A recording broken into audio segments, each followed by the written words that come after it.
Okay, sagot mo tayo ng mga katanungan dito habang naghihintay ako ng shooting dito ng GMA sa Harris Memorial College sa Taytay. Sabi ni Sara Marang Hainim.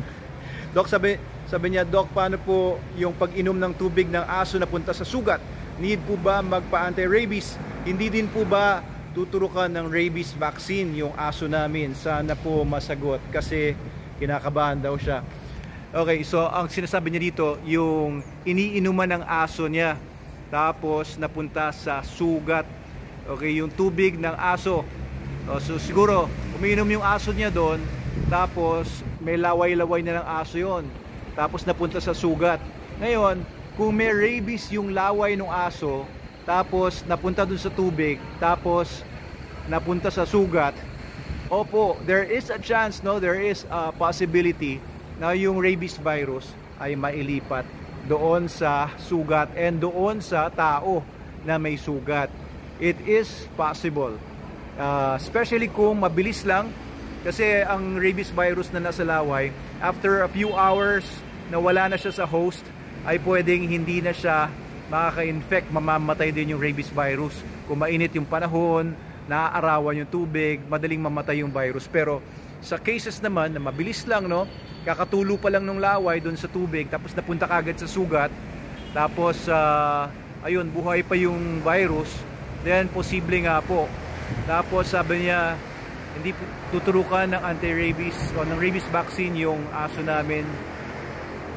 Ayan, hindi po naturukan. Okay, paturukan nyo na po. So, syempre, mas mataas yung chance na yung asong walang turok ay magkaroon ng rabies.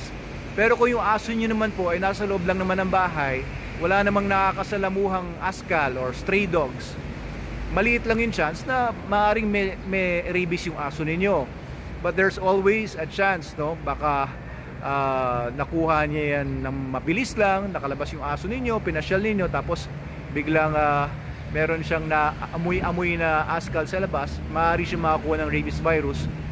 Pero it also applies na kung within 14 days hindi naman namatay yung aso, then huwag ka nang kabahan. Kasi ibig sabihin, nung napunta yung tubig na iniinuman ng aso nyo sa sugat ninyo, ay wala siyang nilalabas na rabies noon.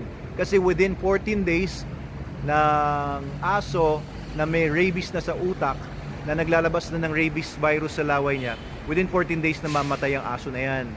So kung hindi naman siya namatay, ibig sabihin wala siyang rabies sa laway, di ba? Wala pa kasi siyang rabies sa utak.